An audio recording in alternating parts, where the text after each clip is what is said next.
Notre invité ce matin est le secrétaire national d'Europe Écologie Les Verts. Bonjour Julien Bayou. Bonjour. Emmanuel Macron, en meeting à Marseille hier, a montré de grandes et nouvelles ambitions en matière de climat. On l'écoute ensemble et vous réagissez ensuite. La politique que je mènerai dans les 5 ans à venir sera donc écologique ou ne sera pas. Mon prochain Premier ministre sera directement chargé de la planification écologique. Le Premier ministre sera, pour agir, appuyé par 2 ministres forts. Le ministre de la planification énergétique aura pour mission de faire de la France la première grande nation à sortir du gaz, du pétrole et du charbon. Voilà, Emmanuel Macron plus vert que vert dans les jardins du Pharo à Marseille hier. Vous êtes convaincu ?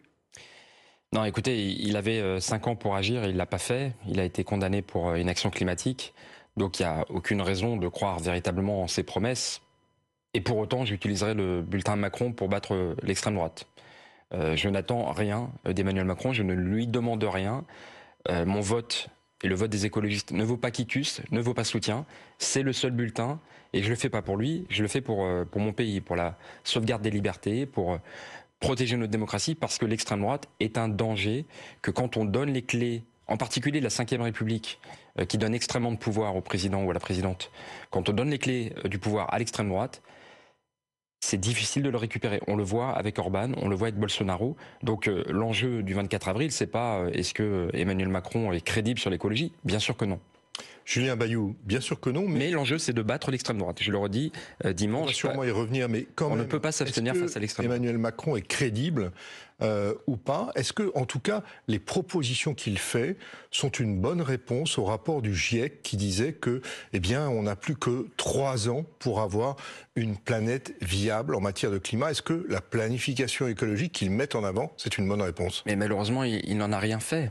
Il n'en a rien fait. C'est-à-dire que le Haut Conseil pour le climat, qu'il a lui-même mis en place, qui est une instance indépendante, considère que la politique menée ne nous met pas du tout sur le droit fil des accords de Paris, pourtant signés à Paris, en France.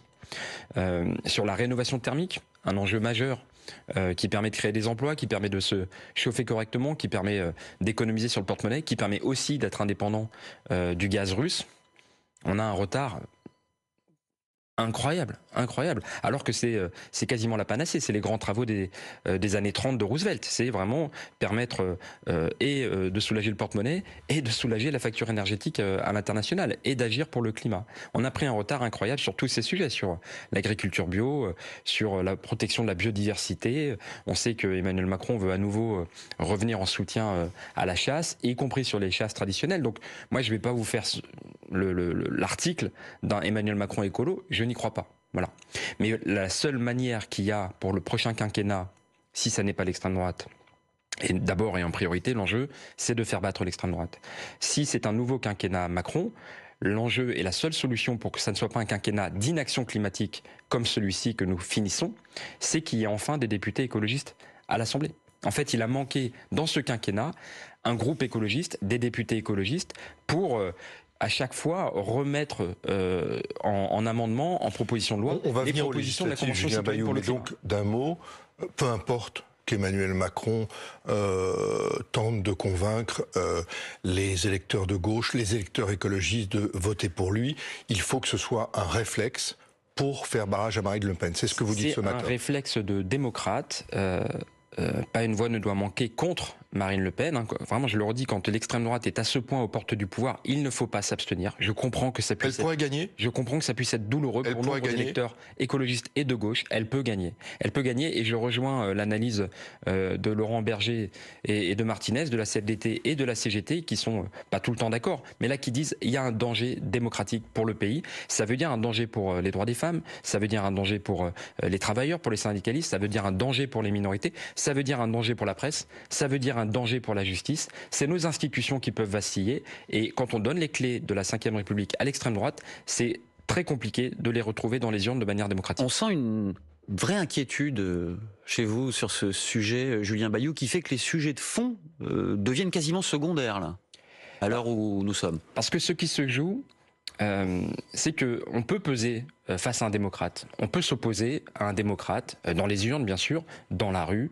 et ce sera nécessaire tant le quinquennat passé d'Emmanuel Macron, c'est l'inaction climatique et la casse sociale. Et ces promesses ne sont pas enchanteuses, évidemment.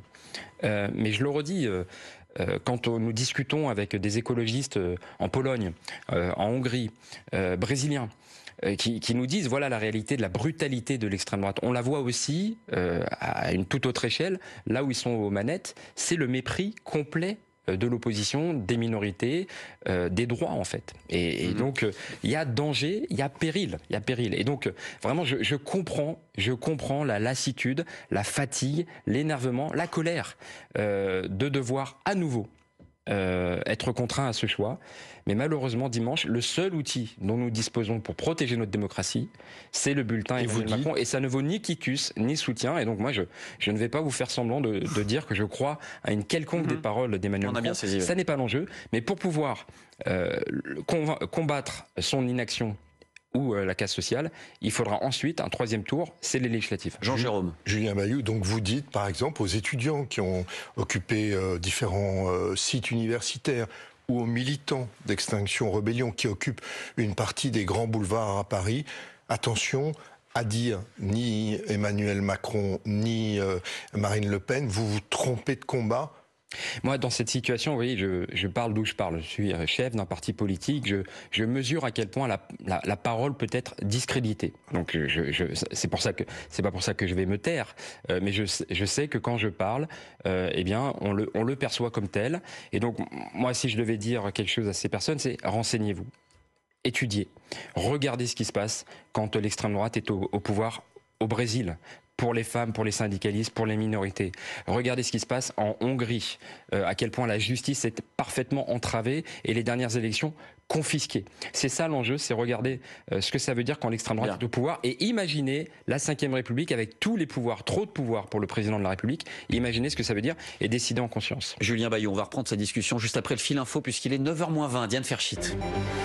Les résultats de la consultation menée auprès des militants de la France Insoumise seront connus à 10h ce matin. Environ 315 000 personnes à qui Jean-Luc Mélenchon a demandé leurs intentions pour le second tour. 3 choix possibles entre un vote pour Emmanuel Macron, un vote blanc ou l'abstention. Emmanuel Macron qui était en meeting à Marseille hier, il a longuement parlé d'écologie, disant avoir entendu le message des électeurs du premier tour. Ma politique dans les 5 ans à venir sera écologique ou ne sera pas, a-t-il déclaré, promettant de nommer un Premier ministre directement chargé de la planification écologique de la France. Objectif selon lui, aller 2 fois plus vite pour réduire les émissions de gaz à effet de serre. En Ukraine, les forces russes demandent aux soldats ukrainiens encore présents à Mariupol de se rendre. Leurs vies seront épargnées s'ils déposent les armes sur Moscou. Le président Volodymyr Zelensky a prévenu qu'il arrêterait les négociations si ces militaires étaient éliminés. Une fois de plus, il appelle les Occidentaux à fournir immédiatement les armes lourdes qu'ils réclament depuis plusieurs semaines. Le Paris-Roubaix masculin, 119e édition ce dimanche, 257 km au programme des coureurs cyclistes. Ils partiront de Compiègne à 11h. Hier, les femmes participaient pour la 2e fois à cette mythique course. Victoire de l'Italienne Elisa Longo-Borghini. France Info, l'info juste. C'est le secrétaire national d'Europe Écologie Les Verts, Julien Bayou, qui est l'invité des matins présidentiels de France Info avec Jean-Jérôme Bertolus. Vous disiez, Julien Bayou, on ne peut pas s'abstenir face à l'extrême droite. La France Insoumise est dans l'erreur ? Non, je comprends encore une fois la colère, la déception, le désespoir même qui peut nous prendre, nous saisir quand on est à nouveau confronté à ce choix difficile. Et donc moi je pense que dans ces 2 semaines d'entre-deux tours, chaque personne, chaque corps collectif évolue à son rythme. Nous les écologistes, nous avons fait le choix très tôt, dès dimanche soir, et ça n'est pas de gaieté de cœur, de dire la seule arme dont nous disposons face à l'extrême droite, c'est le bulletin Macron. Donc nous l'avons fait sans état d'âme, ça ne vaut ni quitus ni soutien. Je crois que ces 2 semaines sont utiles pour chaque personne et encore une fois chaque corps collectif pour évoluer.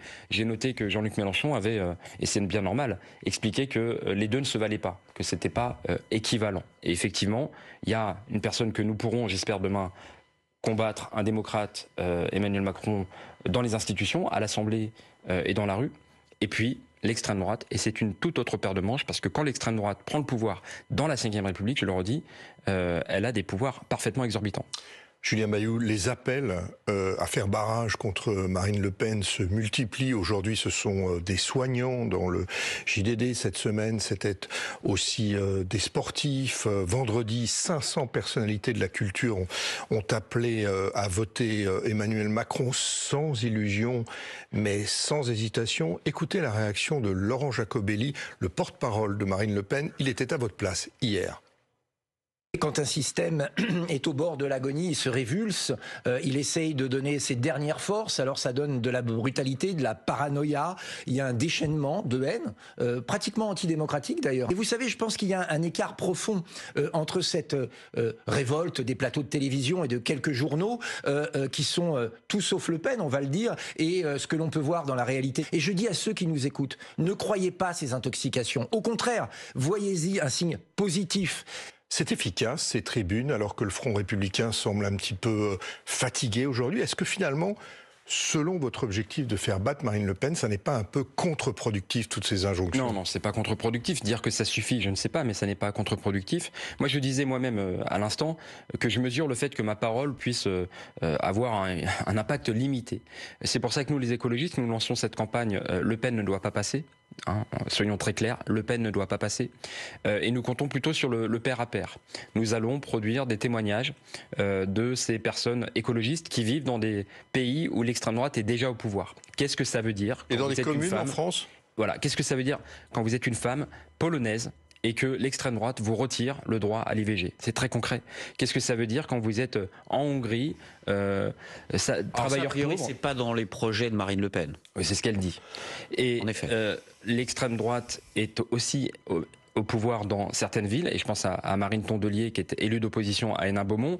Il n'y a pas de place pour l'opposition. C'est des intimidations, c'est des menaces, c'est des humiliations. Il n'y a pas de démocratie possible quand l'extrême droite parvient au pouvoir. Nous produirons également des témoignages de Thierry Antoine qui est à Béziers.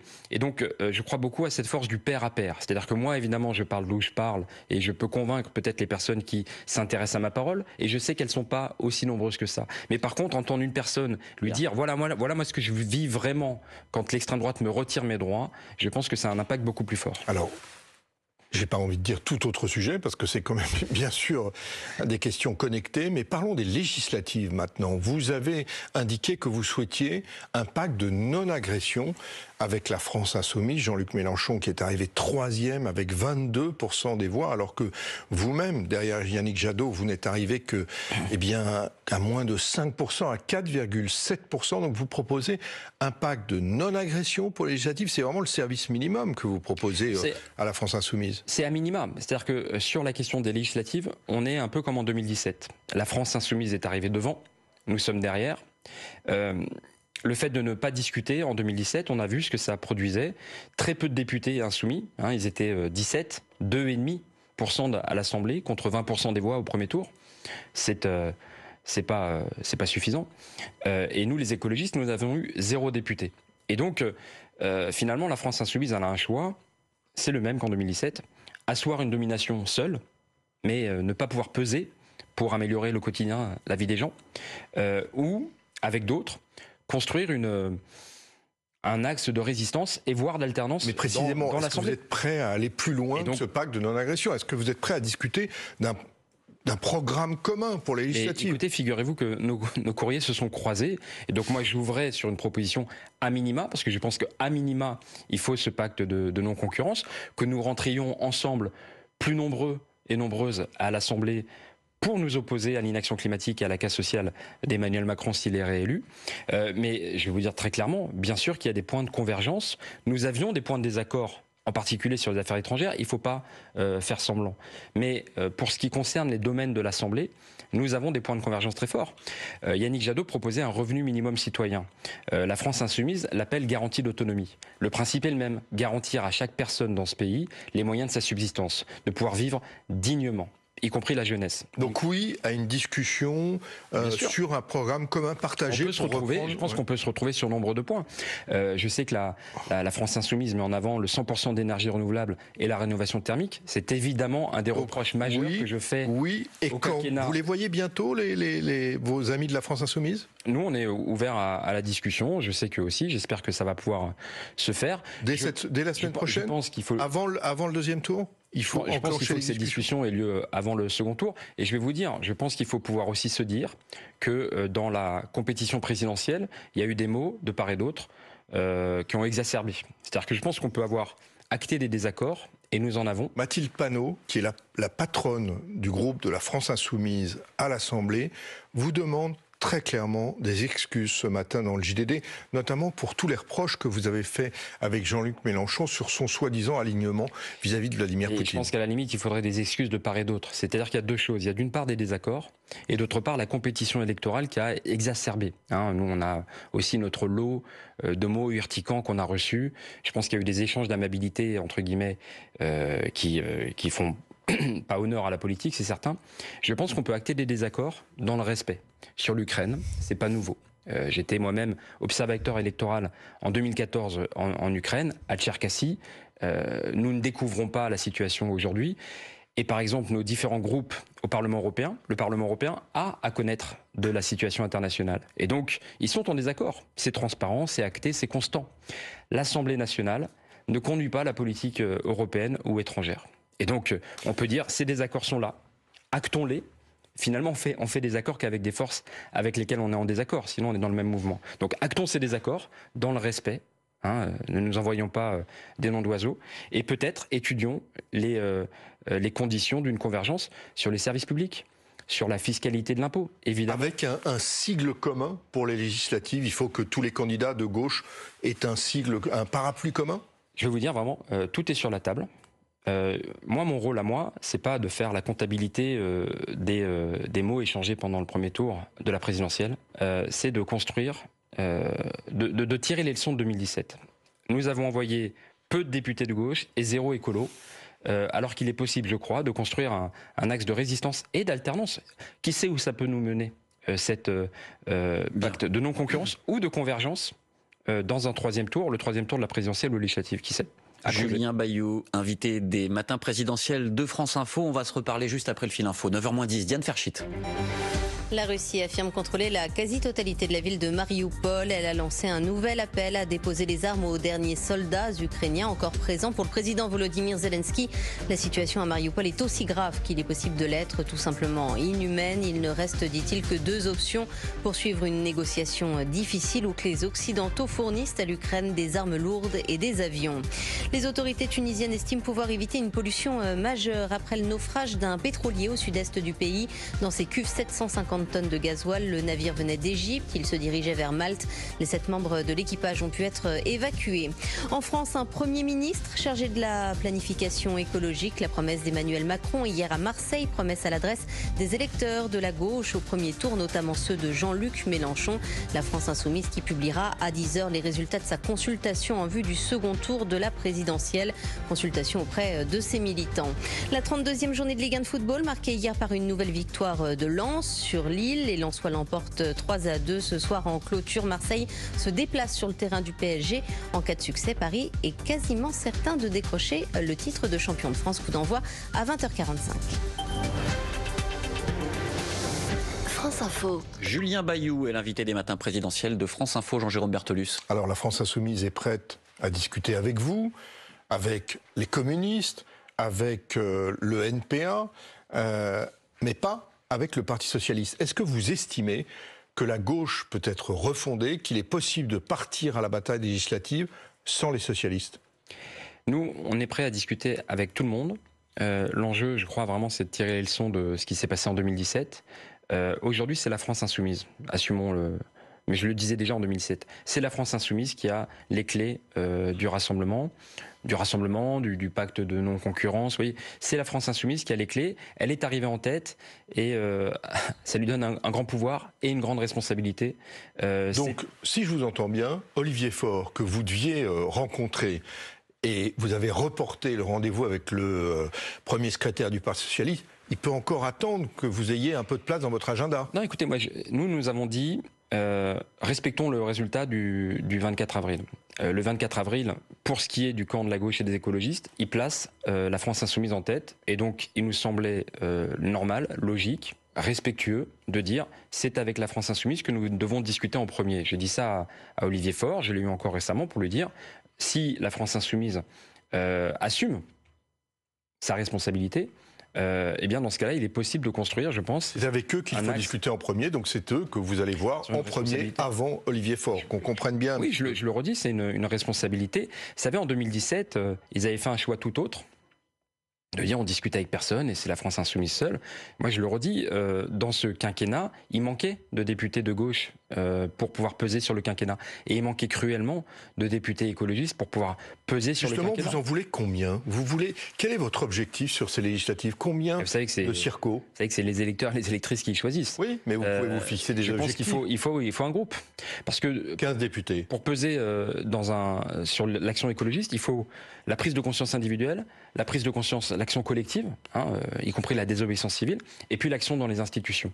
Avoir des mairies écologistes, ça change la donne. Ça permet d'agir très concrètement, et c'est ceux et celles qui traduisent en acte la Convention citoyenne pour le climat. Eh bien, dans ce quinquennat, il a manqué cruellement d'un groupe écologiste pour infléchir, pour s'opposer, pour construire l'action climatique. Julien Bayou, la campagne présidentielle, c'est de l'argent aussi. Elle vous a coûté en l'occurrence 6 millions d'euros. Vous avez reçu 1 200 000 euros de dons depuis l'élection. Comment allez-vous faire pour rembourser le solde ? Je remercie déjà les personnes qui ont donné sur soutenirlécologie.fr. On a eu plus de 20 000 dons, donc c'est plus que le nombre d'adhérents et d'adhérentes. Donc vous voyez que c'est un effort de solidarité incroyable. Je crois que c'est la plus grande collecte de l'histoire de l'écologie politique. En une semaine, plus d'1 million d'euros. Oui, effectivement, on n'a pas fait 5% et donc on n'est pas remboursé. C'est une ardoise, un déficit très lourd de plus de 5 millions d'euros que nous devrons rembourser. Et donc, c'est pour ça que nous avons lancé cette collecte immédiatement. J'avais en fait pris les devants en préparant au cas où, malheureusement, nous décrochions en dessous des 5%. Et vous savez comment vous ferez pour le reste ? Eh bien, on continue sur soutenirlécologie.fr. On va faire appel à nos élus, vous savez, qui cotisent chaque mois. Eh bien, on va leur demander un effort supplémentaire. Les régions écologistes vont être mis à contribution pour soutenir, pour délayer des investissements, pour retarder. Tout sera remboursé comme ça vous n'avez pas d'autres ressources ? Contrairement à l'extrême droite, évidemment que nous n'avons pas le soutien des oligarques russes pour avoir des prêts bonifiés sur lesquels vous ne remboursez rien. Parce que c'est ça aussi la réalité de l'extrême droite dans ce pays. Désolé de faire le détour, mais le seul parti aujourd'hui qui ne rembourse pas ses dettes, c'est l'extrême droite, parce qu'ils ont eu un prêt sur 8 ou 9 ans auprès d'un oligarque russe de plusieurs millions d'euros qu'ils ne remboursent pas. C'est la dépendance très directe aux amis du Kremlin. Donc nous devons rembourser. Nous avons une banque qui s'appelle le Crédit Coopératif, qui n'a pas de filiale dans les paradis fiscaux. C'est pour ça que nous l'avons choisi. C'est pas pour autant évidemment qu'elle va effacer l'ardoise. Nous devrons rembourser. Et pour que l'écologie survive, progresse, fleurisse à nouveau, eh bien oui, nous faisons appel à la solidarité sur soutenirlécologie.fr. Et cette présidentielle, pour vous, c'est un petit peu la double peine. D'une part, un score très décevant pour vous, en dessous des 5%, et maintenant une dette qui en fait empêche Europe Écologie Les Verts de devenir, on va dire, un grand parti, un parti mature qui fait de cette structure un petit mouvement comme par le passé, parce que vous n'avez pas d'argent finalement. Oui, on a peu de moyens, ça c'est pas nouveau. On avait décidé de mettre les moyens pour le coup de se donner de l'ambition pour cette campagne présidentielle, sur les financements, sur les 500 signatures, sur l'organisation d'une primaire. Le résultat est décevant, c'est un échec. Je pense qu'on doit vraiment l'assumer collectivement et se poser les questions, tirer les leçons. Quand est-ce que vous allez en tirer ces leçons ? Enfin, quand est-ce que tout va être mis sur la table de cette campagne qui n'a vraiment pas marché ? Vraiment pas marché. Moi, nous, on l'assume pleinement. On a eu un conseil fédéral hier qui a été en partie consacré à cela, des questions de stratégie, des questions d'organisation aussi. J'ai demandé à la campagne de produire un questionnaire, une sorte de cahier de doléances pour que les militants, les militantes puissent faire remonter leur ressenti. D'emblée, bien sûr, la campagne des législatives va occuper beaucoup de nos esprits. Et il faut qu'Yannick Jadot s'exprime. Il faut que qu'il avance un petit peu ce sur quoi il a failli, en quelque sorte? On a eu un premier échange. Je pense que ça le regarde. Ce qui est certain, c'est que on nous dit la présidentielle, c'est pas pour les écologistes. Eh bien, moi, je veux que ça le devienne. Et donc, pour ça, il faut tirer les leçons, assumer les raisons de cet échec, pour pouvoir transformer en profondeur notre organisation et prétendre ensuite revenir en meilleure situation. Merci beaucoup. Julien Bayou, invité de France Info ce matin.